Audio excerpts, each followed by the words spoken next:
What's going on, casters? Today I wanted to quickly look back at our last Create a Card video and go over some of the feedback that I got from you guys. And possibly improve on some things on our Wukong inspired cards, because I loved those cards so much that I didn't want to leave them feeling undone. So hopefully we can flesh them out a bit more in this video, and maybe even create a couple more, with us wrapping up with how I think a deck with these cards might look. So one of the issues I saw the most was how we could ascend from our monkey clone spirit without having to do the regular mechanics of sending said card to the underworld to ascend from it. I think this is a super easy fix. With the addition of more or less tokens, there would probably be something added to the rulebook, so you could easily do that, or you could just say that I made a mistake on that last one and that they should in fact have a wind spirit added to them when they are an Elestral. Super easy fix there. Let's keep on keeping on. Now the next issue I saw was that our Uking card, our 2-drop, didn't really seem impactful enough, or seemed to not really have a place in this deck. So to keep in mind, I wanted him to be good but not busted. So I made sure that most of our deck would be Earth, so you can't just spam his ability. Sort of similar to Galvenom. But I wanted him to be strong, so I gave him slightly stronger than average stats. So usually a 2-drop would probably be somewhere between 5 to 7 attack. I wanted him to feel a little bit more impactful, so I wanted to give him an 8 because he is such a strong character in the lore. So I wanted to go ahead and give him a pretty impactful stat. So I wanted him to be powerful but not too powerful, while also not being able to be just ran over by just any 1-drop. So I wanted it to also sort of combat the 5 attackers and things like that, making it a little bit tougher for some things. So like stadium cards, like they couldn't boost you too high too fast against this deck if you have your Uking out there. I wanted to make Uking a boss monster, so that's why I kind of did that with his stats and things. And then some people kind of seemed like burning your opponent wasn't enough to be a boss monster. So if that's the case, if that's how you felt, if burning your opponent with your wind spirits, aka monkey clones, isn't enough for you, then I might recommend these new cards to round out the deck even more. Starting off, we have our Invoke Rune, Forbidden Peach. Forbidden Peach is a 2-drop Earth, keeping that Earth theme going so that we don't have too much wind, so we can't burn our opponent too much. Special cast a Monkey Elestral from your underworld, using the correct spirits for that Elestral's cost from your underworld. So if you don't have enough, or if you've used an Ambrosia to get back the spirits that you already used, you might not be able to use this card, making it not super busted. So I don't think it's quite a 3-drop like the Rise from the Ashes. Plus it is pretty specific, being you're bringing back a monkey. So I think a 2-drop Earth is more than fair. You could even go as far as to say could be just any old 2-drop. It could be a Earth Wind. It could be a spirit of any color. You could do things like that, but with it being the monkey related, I thought Earth was probably just the best in that particular scenario. So special cast a Monkey Elestral from your underworld. I thought this also played pretty well with the story of Wukong, where he would have multiple ways, not just these peaches, to prolong his life, making him more and more immortal. So these peaches being one of the ways that Sun Wukong made himself immortal. So I thought that bringing him back from the underworld would kind of be a way of doing that. And then our next card here is going to be Wrath of the King. Wrath of the King is going to be something that you could splash in any deck if you wanted to, but it is more specific towards how Sun Wukong does not get along well with the gods and things of that sort, often referring to himself as more powerful than them, more important than them, just really doesn't get along with the gods very well. So this is going to be a 2-drop of any color, counter rune.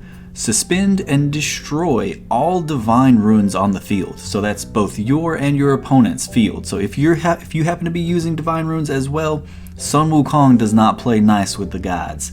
I thought that this would be a phenomenal card for any deck, especially a lot of the decks now in the meta. Gods in general are a very powerful card in any deck, so I thought that Sun Wukong and his relationship with the gods might do something along the lines of just not having gods on the field in general, so that he can have his power shine.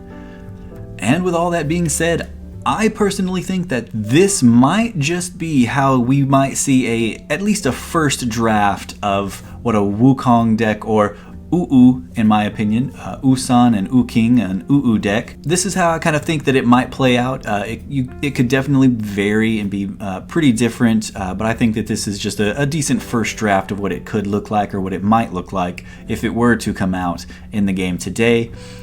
We would have 3 Usans, 3 Uking, 3 Viserys, so that we can make sure that we get those numbers and get that powerful attacker out there. The same being said with 2 Sorlet. 2 Sorlet because Pigsy is one of Sun Wukong's best pals, and the fact that Sorlet is just a very, very good 1-drop, one of the best 1-drops in the game. We have 2 Arrowmare because they also had the spirit of the, I think it was a lake spirit that was a dragon turn into Tripitaka, or the monk on the journey's horse. So I thought that was kind of cool too. Plus, Arrowmare is one of the best 1-drops in Wind as well, being a 5 defense with 4 attack. Some of the best base stats for a 1-drop in the game as well. Then we have 2 Rummagems so that we can search out our specific pieces, like our Pandison coming up, like our Viserys, like our Usan, just searching out specific pieces. So just a couple of that. 1 Pandison so that we could bring back a lot of these Invoke runes that we are running in this deck. Plus it's got a 4 defense, which is nothing to laugh at either. Then moving on to the runes, we would run 3 Stadium runes, the Heavenly Orchard Stadium runes, so that we can make sure that our monkey Elestrals are getting that boost that would be so important for the magic numbers of 5 or so on and so forth. Just making our monkeys very, very powerful. Then we would run 3 Nectar of the Gods, because Nectar of the Gods seems very much like something that Sun Wukong or Uking would be very interested in partaking in. Plus we need that draw power, draw. Then we have 3 Ambrosia, because 3 Ambrosia is just staple at this point. You want to get back those spirits, you want to keep your life up high. Ambrosia is a 3 of, and I don't see it going any lower anytime soon. Then we have 2 of the Forbidden Peach, just because we started getting a little bit confined in what we could play towards the end here. So we do have 2 of the Forbidden Peach, just bringing back our monkeys when we need them to. And then 2 Earthquake, because target and destroy an Elestral, why wouldn't you play that? And then we run 3 Tsunami, because Tsunami is Tsunami. You're probably going to run 3 Tsunami in just about any deck nowadays. Unless you happen to be facing water, or water just comes out of nowhere with a very, very good strategy. Then we're going to be running 2 Wrath of the King.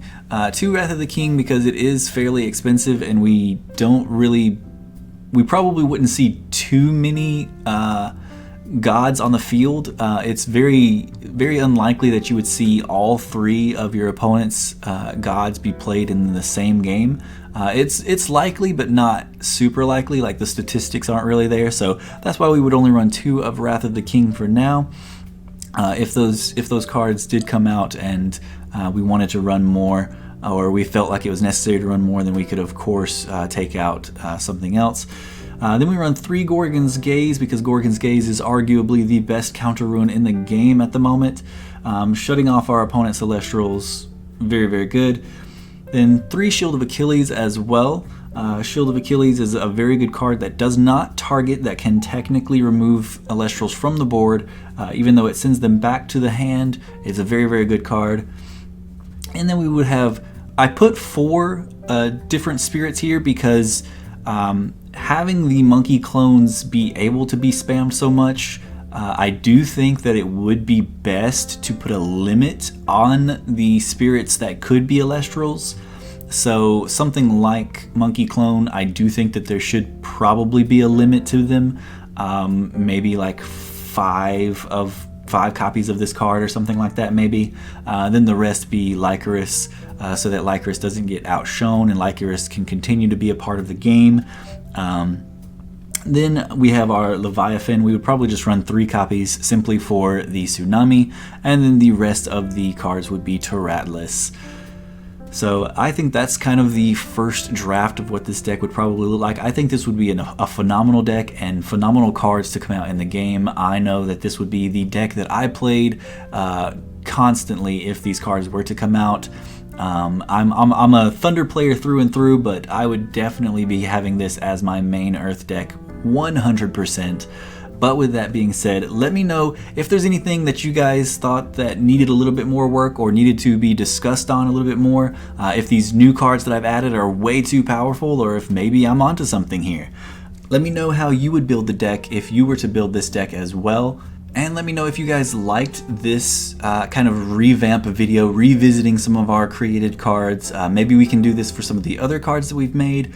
Maybe we'll do this in the future. Just let me know how you guys liked or disliked this video in the comments down below. Like I said, I really love these cards. Sun Wukong has a special place in my heart as my favorite fictional character of all time, so I definitely wanted to jump back into these cards and kind of touch on some subjects and go over the things, because like I said, I didn't really feel like I didn't want to leave anything undone or unfinished feeling. So this feels a little bit more fleshed out to me. Some of the topics that we went over feel a little bit more fleshed out. So I really enjoyed making this video, and I really enjoy creating cards with you guys. So thank you guys so much, and I will see you guys in the next video. Peace.